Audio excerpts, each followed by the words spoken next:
여러분 안녕하세요. 이번에는 제 8주차에 대해서 하겠습니다. 8주차에는 상수도와 하수도 이에 대해서 하겠습니다. 이번 주차에서는 주로 상수도에는 상수도 주요 수질 문제하고 상수원, 정수장, 공급과정의 수도꼭지에 대해서 하겠고요.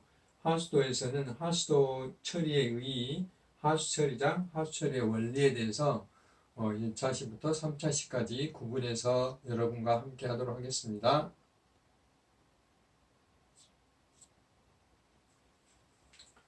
네, 1차 시에서는 우리에게 일어나는 상수도의 주요 수질 문제에 대해서 알아보도록 하겠습니다.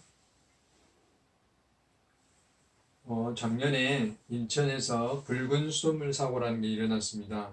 보신 바와 같이 시민들이 수돗물에 대한 수질 문제에 근본적인 대책을 요구하는 이런 요구 사항도 있었고요. 물을 마실 수 없어서 먹는 샘물을 이렇게 배달해서 먹는 장면을 볼 수 있습니다. 이와 같이 수돗물 사고는 단순한 먹는 물 문제뿐만 아니라 사회의 혼란을 일으킬 수 있기 때문에 우리가 수돗물에 대한 관심을 좀 더 많이 가져야 된다고 생각됩니다.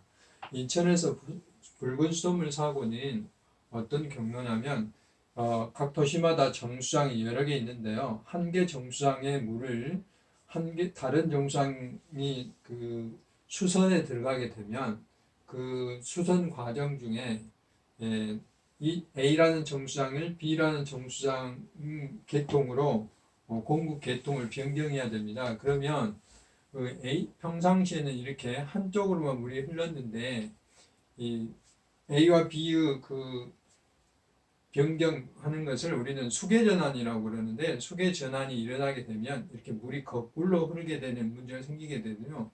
이러면 상수도 관 안쪽에는 우리가 아무리 깨끗한 물을 공급을 하더라도 물 속에는 금속 성분들이 들어있어요. 왜냐하면 상수도가 저수지 물, 그러니까 호소물을 받아서 하거든요. 호소는 뭡니까? 하늘에서 비가 내리면 그 빗물이 이 땅에 내려가지고 땅에 있는 여러 가지 토양 성분들이 하천으로 모여들어서 하천의 물을 우리가 계곡을 막아서 물을 받기 때문에 그런 금속, 망간이나 철이나 이런 것들이 그 수도관 안쪽에 이렇게 붙게 됩니다. 오랫동안 있게 되면.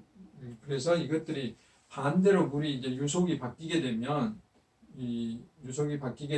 여기 그런 성분들이 떨어져 나오는 것이죠. 그래서 이와 같이 녹물은 철이 부식된다 할까요? 산화가 되면 산화가 되면 무슨 색이죠? 붉은색으로 바뀌잖아요.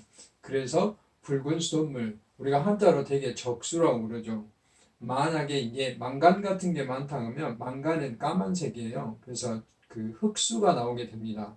이와 같이 금속들은 자기 고유한 원소의 색깔들을 나타내거든요. 그래서 이제 이와 같이 붉은 수돗물 사고는 단순히 정수장과 정수장 간의 수돗물을 이렇게 교체하는 과정 중에 물이 거꾸로 흘려서 수도관 속에 들어있는 그 부착물들을 영어로는 슬라임이라고 그러는데, 그 슬라임 성분들이 주로 이제 철분제라든지 망간이라든지 이런 그 수돗물 색을 내는 것들이에요.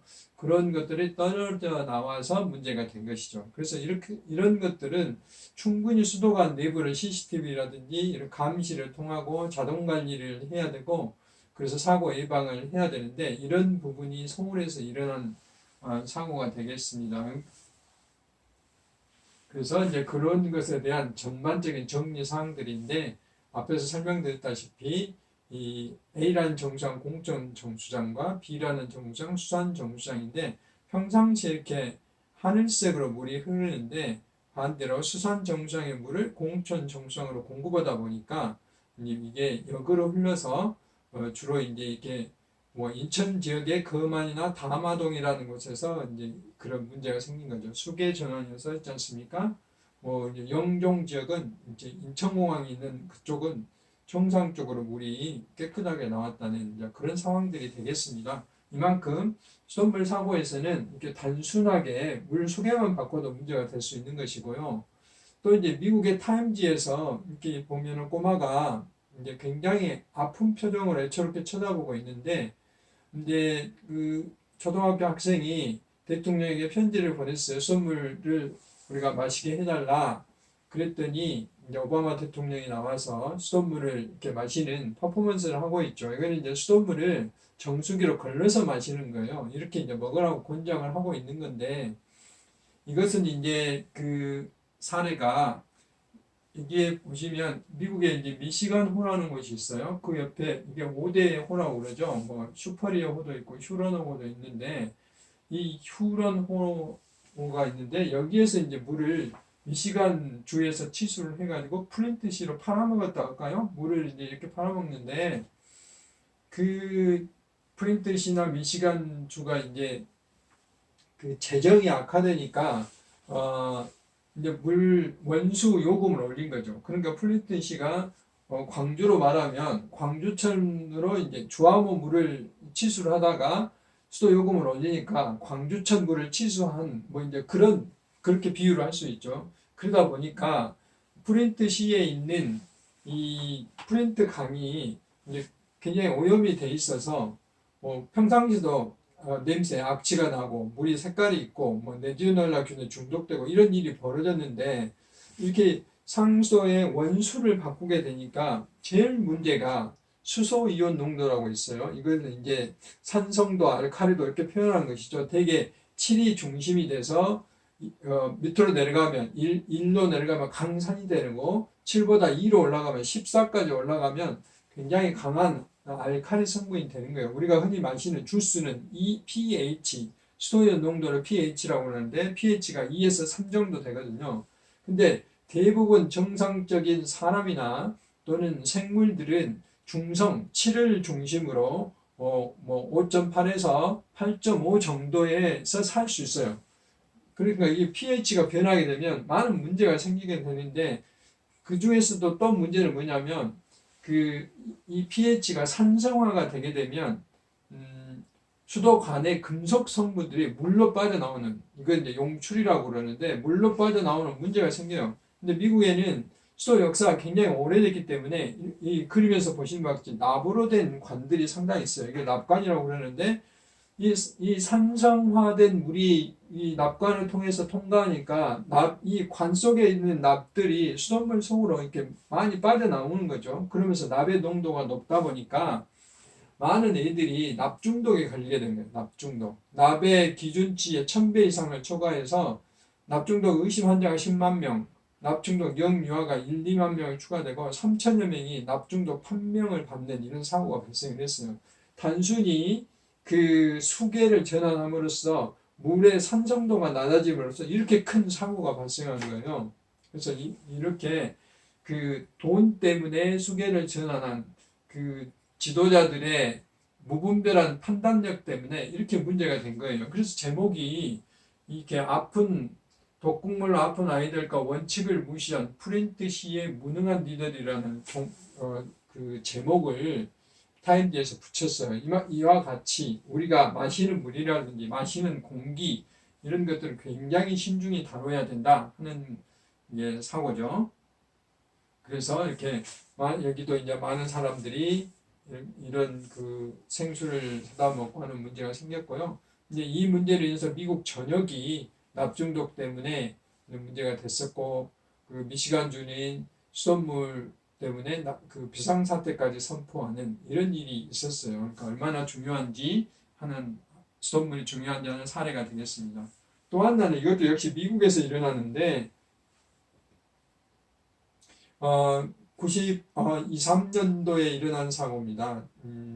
미국에 이제 이거 동부에가 있어요. 뉴욕하고 조금 떨어진 곳인데 미러키라는 시가 있습니다. 미러키. 과거에 우리가 그 미국의 프로야구 보면 뭐 박찬호 선수가 미러키 가서 뭐 게임을 하고 있는 이런 광경을 보고 있었는데요. 이제 그 도시에서 여기에 인구가 약 120만 명쯤 돼요. 여기 이제 면적은 엄청 넓죠, 미국이니까. 여기는 보신 바와 같이 미시간호 쪽에가 있죠. 아까는 이제 휴런호 쪽이었는데 휴런호가 아까 이쪽에 있었죠.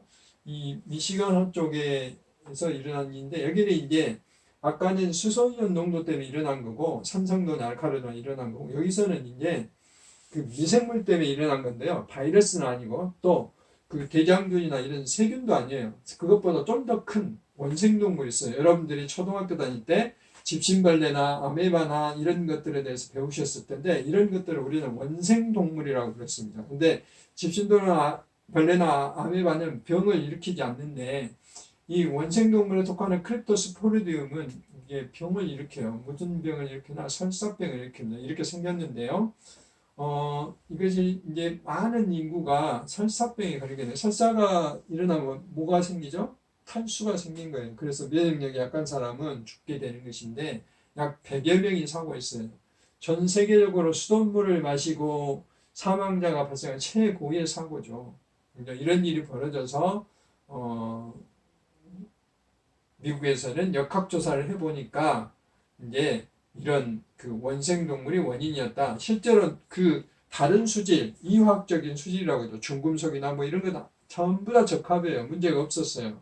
그런데 수질 기준에 없었던 이런 원생동물인 크립토스포리디움이나 지아디아나, 크립토스포리디움이나 지아디아나 이런 것들이 문제가 된 건데 어디서 온 거냐? 이것들이 그 강상류에서 사슴이나 뭐 다른 새들이 와서 이제 그 오줌 누고 똥 누고 하는 그런 것 때문에 그들의 분노 때문에 이런 배변이라고 그러죠. 이런 것 때문에 문제가 된 것입니다. 그래서 이제 어떻게 해결할 거냐, 소독을 강하게 하면 될 거냐. 근데 이거는 불행하게도 그 지금 수돗물에서 소독하고 있는 염소 소독 정도의 수준 갖고는 이제 해결이 안 돼요. 그래서 이거는 굉장히 강하게 이제 걸르면 여과를 제대로 하면 보신 바와 같이 이 빨간 거에 이제 그 원생동물을 발견하는 거고 이게 하늘색이 탁도입니다. 탁도 물의 흐르기. 그래서 탁도가 올라가면 원생동물도 많이 올라간다 해서 탁도를 줄이면 이런 문제가 생기지 않겠다 해서 그런 과정들을 거치는 겁니다. 실제로 제가 이 정수장을 사고 이후에 가봤는데요. 여기 보면 이제 리누드 정수장과 하워드 두 개의 정수장이 있어요. 그런데 바로 이제 원생동물이 오염된 이 하워드 정수장 수계만 이제 감염이 된 거죠. 리누드는 감염이 되지 않고 이런 문제가 생겼던 곳입니다.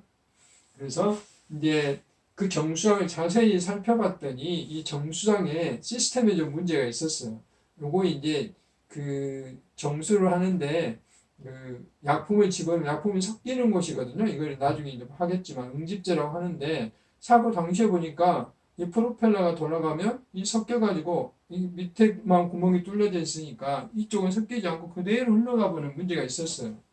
이걸 이제 이걸 막고 여기 중간에 하나씩 막아 놓으니까 보십시오. 돌아가면서 이렇게 물이 이렇게 S자로 흘러가잖아요. 이렇게 넘어서 이렇게 되니까 충분히 물이 섞이게 돼서 그 오염물들이 뭉쳐서 가라앉게 되는 것이죠. 이런 과정을 겪도록 이제 기량이 된 건데 이와 같은 문제가 있었어요. 이것뿐만 아니라 몇 가지 문제가 있어서 그런 것들이 잘 될 수 있는 그런 장치들이 이제 이런 그 챔버 방식인데 약품을 그동안은 그냥 집어넣는데 마치 우리 그 자동차에서 연료 분사하듯이 그 정수장에 집어넣는 약품을 이렇게 분사하는 장치를 새로 개발해서 집어넣은 것이죠. 그래서 이제 지금 바이러스 때문에 우리가 고생을 하고 있는데 상수도의 역사도 결국은 이런 세균이나 이런 미생물 때문에 상수도가 탄생을 했다고 합니다. 그래서 1850년대에 영국에서 뭐 콜레라가 유행했다든지 뭐 이런 많은 그 미생물 사고들이 일어나고 있다는 방금 전에 했던 크립토스포리디움도 결국 미생물이잖아요. 이런 것들을 어떻게 하면 상수도에서 이것을 제거할 것인가. 그래서 끊임없이 기술이 이렇게 발달되어 온 것이죠. 그래서 이제 상수도가 수돗물 공급 효과 중 첫 번째가 이미 순선 전염병이 장티푸스인데요. 장티푸스가 수돗물 공급됨으로써 최근에 거의 뭐 순성 전염병이라는 게 일어나지 않고 있잖아요. 재작년에 우리나라에서도 뭐 몇십 년 만에 콜레라가 물로 인해서 발생되어 있는데 이게 이제 지하수가 오염이 돼서 그런 적이 있었는데요. 이런 것은 있지만 수돗물 때문에 그런 적은 한 번도 없습니다. 20세기의 위대한 공학의 성과로 이제 미국의 공학자들이 20가지 종류를 선정했는데 뭐 전자라든지 뭐 자동차라든지 비행기라든지. 네 번째가 상수도예요. water supply and distribution. 그래가지고 네 번째 상수도의 공급이 딱 이게 돼 있잖아요. 이만큼 이제 우리가 매일 뭐 샤워하고 뭐 여러 가지 위생적인 생활을 할 수 있도록 해주고 이런 것들이 상수도가 공헌한 바 굉장히 커요. 그것을 이제 많은 학자들이 이렇게 이야기하고 있고 2007년도에 영국의 이제 그 의학 잡지에 의하면 이게 이제 이거 앞에는 전문가들이 평가한 거고 여기는 일반인들이 평가하는데 160년간 현대 의학의 성과에서 뭐가 여기 이제 의학만 가지고 하는 것이죠. 뭐가 제일로 공헌했다고 생각하십니까? 했을 때 우리가 흔히 항생제라든지 이런 게 훨씬 더 그 기여를 많이 했으리라고 생각되는데 그것이 아니고 상수도가 우리가 그 위생적인 생활을 하는데 이렇게 질병을 걸리지 않게 하는데 대단히 많은 공헌을 했다. 15.8% 1등을 났어요. 이와 같이 상수도가 우리 인류의 건강 생활에 기여한 바가 굉장히 크다 하는 것이 이제 현대까지 그 전문가들, 일반인들의 인식입니다. 그럼에도 불구하고 우리나라는 1995년도 이전에는 그 수질을 따지기에 앞서서 수량, 물 자체가 부족했어요.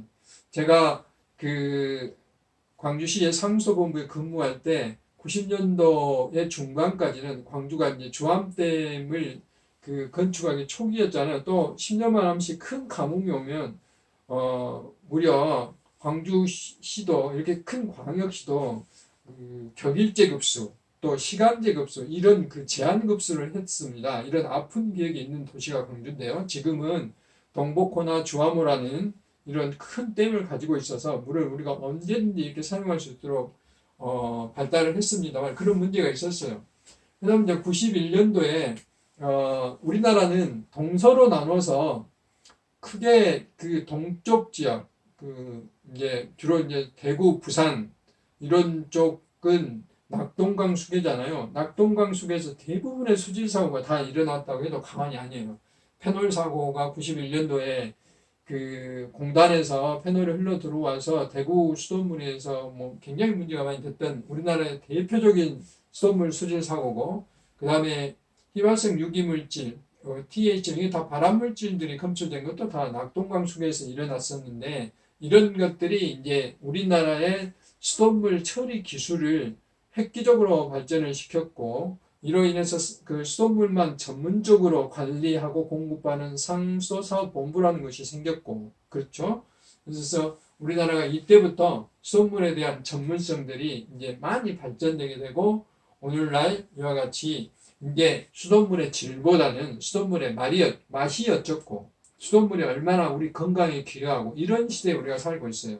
대한민국의 수돗물은 현재 그 미국뿐만 아니라 많은 선진국들하고 업계를 나란히 할 수 있을 정도로 그 질적인 수준이 많이 올라갔다 하는 것입니다. 그래서 현재는 대부분의 도시가 수돗물을 맛있는 물, 건강한 물 이렇게 표를 바꿀 정도로 인식이 바꿔졌다 하는 것을 말씀드립니다. 그래서 현재 상수도는 앞에서 제가 설명했다시피 20세기 인류에 공헌한 그 공헌이 높은 과학기술 중에 하나이고 안전성이 확인된 물이다 합니다. 그럼에도 불구하고 계속해서 과거에 90년도에 일어났던 그런 수돗물 사고로 인해서 국민들의 그 수돗물에 대한 인식은 아직도 굉장히 안 좋은 편입니다. 그래서 이 국민들의 수돗물에 대한 인식을 더군다나 작년에 인천에서 붉은 수돗물 사고가 나서 이제 수도 관로라든지 이런 공급 과정의 문제 때문에 우리가 앞으로도 그 개선해야 될 그런 문제들이 상당히 많다라고 이제 말씀을 드릴 수가 있습니다. 그래서 수돗물 불식 원인을 빅데이터로 이렇게 분석을 해보면 뭐 상수원의 수지라든지 정수 공정상 이렇게 여러 가지가 나오는데 이 중에서 이제 가장 대표적인 것이 공급 과정에 뭐 그 관로가 오염돼서 관로가 녹슬어서 하는 2차 오염이 대부분이다 이렇게 이제 평가가 나오게 되겠습니다. 근데 우리가 이제 흔히 사용하는 수질이라는 것은 물을 질적으로 이렇게 판단하는 것이죠. 그래서 이제 좀 더 정확히 말하면 우리 그동안에 몇 차례 이야기를 했지만 어떤 기계나 또는 어떤 시약을 이용해서 직접 측정하는 뭐 구리가 어쩌다, 망간이 어떠다, 철이 어떠다, 중금속이 어쩌다 이런 것들은 직접적으로 그런 물리적인 항목 또는 그 무기화합물, 유기화합물, 중금속이다 이런 걸 측정하는 거 우리 이학적인 부분이라고 그렇고 아까 이제 바이러스나 그다음에 세균이나 원생동물 측정하는 미생물학적인 부분이죠. 여기서 이제 또 한 가지는 심미적인 물질이 있어요. 아까 제가 색깔에 대한 붉은 수돗물 이야기했는데 철이나 망간이나 이런 이야기를 했는데 철이나 망간 부분은 인체에 해롭기보다는 물의 색깔을 변하게 하기 때문에 심리적으로 이렇게 힘들게 만들잖아요. 그래서 철이나 망간이나 아연이나 이런 것들은 우리는 심리적인 물질이라고 합니다. 금속들. 그래서 그런 것들은 이렇게 또 구분을 합니다. 그래서 수질은 물의 어떤 순수한 특성과 건강에 유의한 수준을 구분하여서 이렇게 판단하는 것이죠. 그래서 우리가 먹는 물 수질 기준을 어떻게 정하냐면 우리가 이제 사람이 70년 동안 2리터의 물을 날마다 마셨을 때 그 질병, 특히 암에 걸리지 않을 확률을 정합니다. 그 정해가지고 그보다 1000분의 1, 1000배 더 낮은 농도로 먹는 물 수질 기준을 정하는 것이죠. 그래서 앞에서 말씀드렸던 그런 어떤 분류별로 이렇게 정하는 것입니다. 그래서 먹는 물 수질 기준은 이제 그 대상에 따라 좀 달라요. 수돗물 같이 먹는 물은 58개에서 61개 정도 되고, 샘물이 있고, 또 우리가 그 슈퍼에서 사먹는 먹는 샘물, 마트에 사먹는 먹는 샘물이 있는데, 뭐 숫자가 중요한 건 아니고, 여기서 여러분들이 중점적으로 봐야 될 부분은 수돗물은 이렇게 보신 바와 같이 유기물의 숫자가 많아요. 이건 왜냐하면 수돗물을 염소 소독이라는 걸 하기 때문에 소독을 하면서 우리가 원하지 않는 물질이 만드는 이것을 이제 소독 부산물이라고 그러는데 그것 때문에 숫자가 많고 이제 수돗물이 아닌 샘물 그러니까 약수터물이나 그 슈퍼에서 사 먹는 물은 지하수이기 때문에 다른 것보다는 보시면 미생물 숫자가 많아요. 미생물 숫자 이런 차이가 좀 있다. 이것만 구별하시면 되겠습니다. 그리고 우리가 이제 수질이나 대기를 평가할 때 ppm, ppb, ppt 이런 용어를 사용하는데 실제로 이제 국제적으로는 이런 것은 확률이거든요. 확률. 그래서 이건 사용하지 않고 정확히 말하면 국제 표준 단위는 미리그램 퍼 리터, 1리터에 1mg이 들어있다. 마이크로그램 퍼 리터, 1리터에 1마이크로그램이 들어있다. 나노그램 퍼 리터, 1리터에 1나노그램이 들어있다. 이렇게 이제 표현을 하는 것이 정확하고요. 이것을 우리가 흔히 이제 일반적으로 사용하기는 ppm이라고 그러는데 이것은 퍼센테지 퍼 밀리언 그래서 100만 분의 1이라는 뜻이에요. 여기는 퍼센테지 퍼 빌리언 그래서 10억 분의 1이에요. 빌리언이 10억이지 않습니까? 10억 분의 1. 그 다음에 퍼센테지 퍼 트릴리언 그래서 1조 분의 1이에요. 근데 어떻게 이렇게 구분을 하냐면 이제 중금속 같은 경우는 굉장히 적은 양에서도 인체에 해를 미치기 때문에 중금속 같은 건 ppb라는 단위를 많이 사용합니다. 그렇지 않으면 우리가 엑셀을 사용할 때 0.0000을 몇 개를 치고 1을 써야 된다 이러면은 이게 이제 입력하기도 힘들고 보기도 힘들잖아요. 그래서 곱하기 1000을 한 거예요. 그 다음에 여기도 마찬가지로 또 1000분의 1을 곱하면 나노그램 퍼 리터가 되는 것이죠. 나노그램은 이제 주로 냄새 물질 같은 이거는 굉장히 적은 농도에서도 냄새를 일으키기 때문에 이럴 때는 주로 이제 나노그램 퍼 리터를 사용하고 대부분은 밀리그램 퍼 리터 ppm을 사용합니다. 그래서 우리가 넓은 가정 욕조에 물 1mg 그러니까 욕조에다가 잉크 한 방울 딱 떨어뜨리는 거 마찬가지예요. 그러면 뭐가 됩니까? 잉크가 안 보이죠. 그냥 물이 되는 거예요. 이와 같이 굉장히 적은 양을 우리는 ppm 밀리그램 퍼 리터 심지어 이제 그 길이로 따지면 1kg에 1mm 정도 되고 ppb는 무려 10억 분의 1인데 서울과 부산을 왕복한 거리에 1mm 정도 이 정도 됩니다. 그 다음에 ppt는 지구를 24바퀴 도는 것 중에 1mm 이렇게 이야기를 할 수가 있어요. 그래서 지금까지 그 수돗물에 대한 일반적인 내용하고 그 수돗물로 인한 여러 가지 일정들에 대해서 제가 알아봤습니다. 지금 1차 시를 끝내고요. 2차 시에서 계속 하도록 하겠습니다. 네, 수고하셨습니다.